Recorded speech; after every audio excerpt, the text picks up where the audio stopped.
Hey everybody out there, this is Seto, and today for you guys I'm going to be profiling for you my Dark World deck, or as some people may call it, Dark World Hero deck. But what I personally like to call this deck is Dark World Pick Apart Your Opponent's Hand deck. So why do I call it Pick Apart Your Opponent's Hand deck? Well, mainly this deck revolves around using Masked Hero Dark Law and using cards that you would normally play in a Dark World deck or tech into a Dark World deck. Cards like Mind Crush, Dark World Dealings, Drag Down to the Grave, Eradicated Epidemic Virus, or Deck Devastation Virus, which I like to prefer to play in the side deck instead of the main deck. Just depends upon the matchup that I'm going into. But by using Dark World's effect to get, more use out of, Dark World Dealings, Drag Down, and Mind Crush, because those cards get banished instead of sent to the graveyard. And at the same time, you're using Mind Crush and, looking at your opponent's hand, with things like Drag Down to the Grave. So you're looking at an opponent's hand, you're saying, okay, I'll take this, then I'll activate Mind Crush, take that card you had two of in your hand, and, Masked Hero, Dark Law kicks in with his effect sometimes when your opponent's drawing with Dark World's Dealing, so there's some versatility there in that. So that's why we use the deck like that. The deck is not your grandfather's type of Dark World deck where it's just spam Grapha all day long and just, beat down with Grapha with, with Gates on the field with a 3000 Grapha and keep on reborning him, while at the same time having like a skill drain in the back row. It's not like that. It's a little bit different. You have to think ahead in your plays. You have to think of your plays before you do them. You have to think a turn ahead about what your opponent's going to have. It involves a lot more thought process in this deck, so it can get very complex. So I'll try to explain it as best I can. So first off, you run your 3 Grapha Dragon Lord of the Dark World. This card's still your main boss monster in your main deck. With Gates on the field, he's a 3000 beat stick. If you discard him, you can get his popping ability to pop things on the field at will. So he's still very good. Plus, he can keep on coming back for more by just simply, normal summoning or having a Dark World on the field and bouncing it back for Grapha. So next up, we run our 3 Snow and our 3 Brow the Huntsman. Now, people may ask me, why do I run 3 Brow and 3 Snow? Snow is your main searcher for Dark Worlds, and Brow is your main draw engine. Granted, your main targets for, Tour Guide back in the day was your 3 Brow and maybe adding a Skarm into the deck or something like that. But now that Tour Guide's at 1, some people have thought about taking maybe 1 Brow out because it can lead to dead draws. But personally, I find it's very useful. You can either draw it or you can use it just as discarding fodder for a cost effect for Mass Chain second. Plus Snow is always good, because it's a searcher, and I just find Brow as a 3 of still very good, even though some people like taking it down to 2. Then I run 1 Beige. Depending upon if you want to run more of a virus type of engine in this deck, running more Deck Devastation viruses, which I already said I run in the side deck I prefer. You may want to take this out for gold or silver, but I like Beige's versatility, simply because of the fact he can be normal summonable instead of like silver or gold, which have to be, special summoned by discarding. Beige is really nice because the fact of the matter is, you can use them in combination with Trans Archfiend, so you activate Trans Archfiend's effect, send the Beige to the graveyard, he special summons himself, and now you have a rank 4 play on the field. You can go into a rank 4 Exceed monster. But just the fact that he can be special normal summon instead of special, just from your hand to bounce back for a Grapha is why I prefer him over gold and silver. But that's up to you. Next, I run 2 Trans Archfiend. Now, some people have cut Trans Archfiends from their Dark World decks, but in this particular build of Dark Worlds, he comes in handy a lot, and I really like him. So first off, let me tell you all the versatile uses of Trans Archfiend. First off, he is a discarding outlet, which people know sometimes you'll get these clunky hands in Dark Worlds and you need a discarding outlet, and there's your discarding outlet right there. Second off, when he gets sent to the graveyard because of Gates' effect, because you're using Gates of the Dark Worlds effect, you're banishing a lot of monsters to go draw into your deck, with Gates' effect, because it's kind of like your draw engine for the deck. So when Trans Archfiend hits the graveyard, you can get one of those banished monsters that you had, bring it back from the banished zone, put it back in your hand, and you can either reactivate like a Snow or a Browse effect, or you can just use it as fodder for a cost effect without getting its effect triggered off. You can't trigger its effect because Mass Chain Second is a cost, but you can still use it as just fodder for Mass Chain Second to get a Darklaw out. So it's very versatile. Plus the fact that you can target him for Mass Chain Second as well. So I like him for that reason. He's very useful and nice. Then I won one tour guide, very useful. I miss the days where you could go tour guide into Levier, get your banished monsters that you banished off Gates of the Underworld, Gates of the Underworld. But alas, it's at 1 now. Hopefully she'll go back to 2 one day. I'd be very happy if that happened. I really love the card and its versatility uses. But for right now, she's good as a 1 of. She kind of hurt this deck because with Mass Chain Second, you could really abuse her to some degree. But alas, the deck still functions as normal. So I still like it. Then for your spells, if you didn't know, Dark World still run a lot of spells. So we run our 3, the Gates of the Dark World. This is your draw engine, your discarding outlet, and also on top of all that, it's your main, it can give you boost to your Fiend type monsters by 300 attack. So Trans Archfiend and all your main deck monsters gain 300 attack with this out in the field, which is really nice. Then we run our 3 Dark World Dealings, which is still staple in the deck. Do keep in mind that from what I understand and what I've read and what I've talked about my friends and just made sure this is correct and what I did before I made this video and before I built this deck originally is with Masked Hero Darklaw out, this card becomes kind of a little bit nicer because you can go Dark World Dealings, okay? So you're drawing a card and your opponent draws a card. But if Darklaw is out in the field, the card that your opponent has to discard gets sent to the graveyard. It gets banished, excuse me, instead of being sent to the graveyard because of Hero Darklaw's effect. Also, because they drew a card out of the draw phase, you can activate Darklaw's effect and pick apart their hand. So that's kind of nice, from what I understand. Then you can use Drag Down to the Grave as well. Something you want to keep in mind though, I'm going to tell you, when you're activating Dark World Dealings and Drag Down to the Grave, make sure you're thinking through your plays before you activate them. Because remember, if you have Darklaw out in the field, Darklaw can activate his effect only once per turn to pick apart your opponent's hand. So sometimes it's best to go Drag Down to the Grave, look at their hand. If you have a Mind Crush set, you could go, okay, he's got 2 of that, and I'll just take this powerful card, and then I'll Mind Crush that. Then I'll activate Dark World Dealings. Then I'll activate Masked Darklaw's Hero's effect, because now you've kind of picked apart their hand and picked and choose what you don't want them to have a little bit more. So you have to think about how you use those cards properly. But this is a very powerful card. I remember when this card, people wanted this card to be limited to 1, but it's a very powerful card still. Gets to look at your opponent's hand, and in combination with Mind Crush, it's an amazing card still, because you can go Drag Down and Mind Crush and do some crazy plays like that. Next, we have our 3 Upstart Goblin. Upstart Goblin, some people may say it's not good in the deck, but I still find it very useful. 1 swing from your Mighty Grapha, your Grapha, and this becomes null and void, the life point bonus they gain. Some people do like still running Reckless Greed in their builds. That's perfectly fine, but I don't like getting stuck under Reckless in this particular build, and I found better cards for it, kind of. So I still like the 3 Upstart Goblin. It gives the little bit of speed the deck needs, so I still like it. Then I run 2 Mass Chain Second. Now, a lot of people think this is a bad Neg 1 card. Personally, I find it in this build a little bit nice. So first off, I'm going to say, from what I've read, I had to read the problem-solving text to make sure with some of my one of my judge friends, a good friend of mine, if this was proper, if I was saying this properly. And I pretty much had the idea when I first looked at the card. I said, well, Mass Chain Second is a cost effect card, which means it can't trigger off the Dark World monsters. So, in a nutshell, what I'm trying to say is when you activate Mass Chain Second and discard a Dark World monster, you're not getting the Dark World monster's effect off. Now, some people may say this is very bad, but let me show you a little quick example of an opening hand you could have that can become very good. So, before my beautiful girl tour guide got him to 1, this was a very nice hand to have. So look at it here.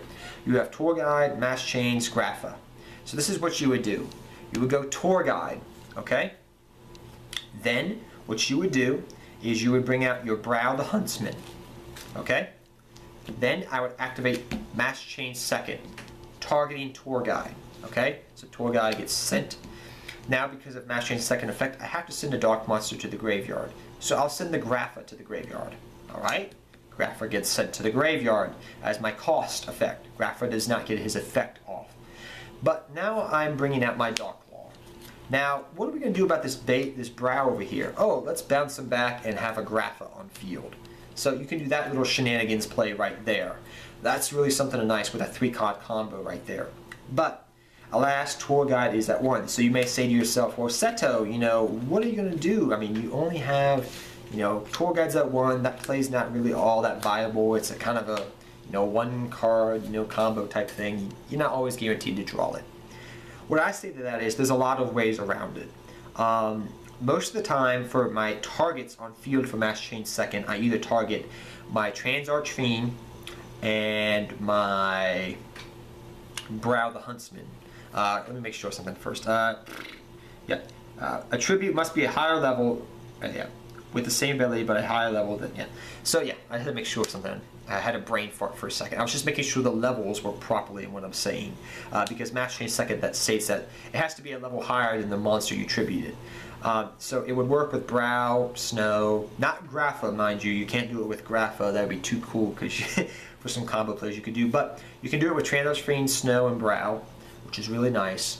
But sometimes what I'll do is I'll just normal summon the Brow, tribute it, discard a Grapha. Most of the time I want to discard a Grapha, and the reason I want to discard a Grapha is because, yes, he won't get his effect off necessarily, but it's kind of like, the way I look at it, it's kind of like Foolish Burial. If you remember how you play Foolish in Dark Worlds. It doesn't matter that he's not getting his effect off. He's engraved. The Grapha is engraved now, which means I can keep on reborning them back unless they go Rhapsody and Berserk or some other type of play. So that's what I like about that. And sometimes you'll get a plus off, you know, Transarch Fiend because he's sent to the graveyard, and then you just it kind of null and voids some things there. So I like Mass Change second in the deck. It can be very powerful. You just have to use it properly and think of your plays when you do them, because sometimes you can really mess up. Then next up we're going 2 Forbidden Lances. Now I was thinking about running Vanity's Emptiness, but I found that Vanity's Emptiness was kind of más o menos in the deck. Not so good. Because of the fact that you keep discarding cards to your graveyard. So Vanity's Emptiness is usually only good for 1 turn, while Forbidden Lance, you know, was better than Reckless Greed and everything, because Forbidden Lance could be used on the offensive and defensive perspective. It could help you protect your Dark Law, your Grapha, whatever you got in the field, to protect you for that turn, and may mess up your opponent's play if they have a power play left over. So I just like the 2 Forbidden Lance as an offensive and defensive card. Then I won 1 Gates of the Underworld. Gateway to the Dark World. This card's really nice. It's kind of like Monster Reborn, you just have to use it properly. It's a quick play spell, but it states that you can't summon monsters the turn you activate it. So what you do is, if you have a Dark World monster engraved and you have also a Grapha engraved, you would just go, okay, Gates, set this on your opponent's end phase, you would chain it. You would go Gates of the Dark World, you would bring back, say, you know, like a Brow or a Snow. So you would bring back like a, not a Grapha, excuse me, a Brow, and then you, on your turn, you would bounce the Brow back to your hand to special summon from grave your Grapha. And that is how you would do the little play there with Gates. So some people forget that, but it's a really nice card to have. Then we run a lot of your one-ofs, your Foolish Burial, your Allure of Darkness, your Soul Charge, and your Regeki. Regeki, just clear the board and smack them with a freaking Grapha. Soul Charge can help you set up for good combo plays with the deck, even though you can't go off. Do keep in mind, though, you cannot reborn your Dark Law. Allure of Darkness, it's an all-dark deck. Speed up the deck. Foolish Burial sends your Grapha to grave. It's still really nice to have. Yes, he won't get his effect off, but it's still good. Sorry. Next, for your traps, we run 3 Mind Crush. Ooh, excuse me. Some people may think in this deck 3 Mind Crush is really bad, but in combination with things like Master Hero Dark Law and looking at your opponent's hand through, you know, Drag Down to the Grave and whatnot, it's a powerful card. Plus, everything adds to the, you know, opponent's hands nowadays, so there's some crazy plays right there you can do. So 3 Mind Crush is very good in the deck. So I took the 3 Reckless Greed out for this, and it works a lot better. Then for your one-offs, I won 1 Bottomless Trapple as my defensive type of card, I guess you could say. I've always liked different Pendulum decks, and against pendulum decks and whatever else I'm facing. Skill Drain, yes, it can shut down Dark Lord's effect, but when you have Skill Drain, you have to just activate it on the proper time. So say they destroy your Dark Law and you just have a Graph on board, then you flip up the Skill Drain. Or if situations are looking dire bleak, you just activate the Skill Drain. So it's a backup plan. And Eradicate Epidemic Virus in combination with Mind Crush and Drag Down and whatever else, you know, with Dark Law, because it will get banished. It's just the shenanigans, man, the shenanigans. So on to the extra deck, guys. And I apologize, guys, if this deck is a little complex. You have to think a couple of turns ahead, and you have to think of your plays before you activate them.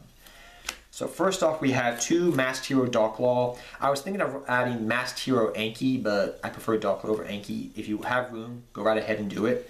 But I feel like I'm a little bit tight for space on the extra deck. Then for your level 3s, I want 1 Leviathan, the Sea Dragon, your main thing you go into still. 1 Ghost Trick Alucard. Pretty nice to have still. And 1 number 47 Nightmare Shark. I used to run more level 3s, but because Tour Guide's at 1, and the only other way besides Tour Guide is you either have 2 random level 3s on the field where you soul charge them back. It just depends. So I just like 3 nowadays. Then I won the 1 Downer Magician, so you can just rank up and overlay. Then I run the 101 Silent Arc Honor's Knight, the 1 Castell, situational cards there. The 1 number 66 Master Key Beetle, because certain situations he can become really good. And the 103 number 103 Ragnar Zero, just against certain type of decks. Then I won 1 Crazy Box and 1 number 82 Heartland Drago for situational purposes. Heartland Drago attack for game, same thing with Nightmare Shark, and Crazy Box for skill drain. Then for your rank 8s, we run 1 Divine Dragonite Felgrant, 1 number 107 Techion Dragon, and 1, I never can pronounce his name right, but I'll try it again, Heretic Sun Dragon Overlord of the Heliopolis. I hope I said that right. So these are your main things. This is the one I go into the most. Felgrant, Techion Dragons, sometimes okay, and nice in certain situations, and Heliopolis is just good for spot removal. So that is the main and extra deck, guys. I hope you all enjoyed this deck profile. I'm still tweaking the deck around. This is pretty much like version, I guess you could say 2.5, 2.0, 2.3. It's somewhere in there. We're still playing around with the deck. I've been testing it with my friend. My friend Will gave me the idea for this deck last format, and I was so excited because of Tour Guide. I was like, oh, you can do these combo plays and things like that. But then Tour Guide got hit to 1, and I thought the deck would be completely dead. But after testing it in this format, it still works out pretty good with Mass Chain second. The deck still has its normal Dark World problems, like Dark World sometimes can get clunky hands. This deck can still get clunky hands. Depending upon your opening 1 to 2, your first or second turn hands, what you get, determines what the deck's going to do. Sometimes it'll just go the way of a old school Dark World beatdown type of deck, and sometimes it'll go into this hand control type of deck of controlling your opponent with Dark Law and Mind Crushes and whatnot. Now, I'm going to also say on that same note, you have to think about your plays in this deck. You can't just go Grapha spam, derpity derpity derp with Grapha. You have to think of your plays. If you just go Grapha derp, you're not going to win. You have to think of your plays ahead. You have to think of your plays before you do them, because sometimes you can mess up. And if you mess up, then you're going to lose that duel. And also you have to usually think a turn ahead. You have to think about how many of dark monsters you have left in your deck. And there's a lot of factors you have to take in with this deck. You have to think. It's not like what people used to say about, I hated about saying about Dark Worlds back in the day. They said it was autopilot to some degree, which granted it still is, but you have to think of your plays, especially with this type of build. But till next time, guys, take care, have fun dueling, good luck dueling, and I hope all of you enjoyed this deck profile of this kind of teched out Dark World deck. Till next time, guys, take care, everybody. Seto Kaiba, I'm Harvey, guys. Till next time. Good luck dueling to all of you.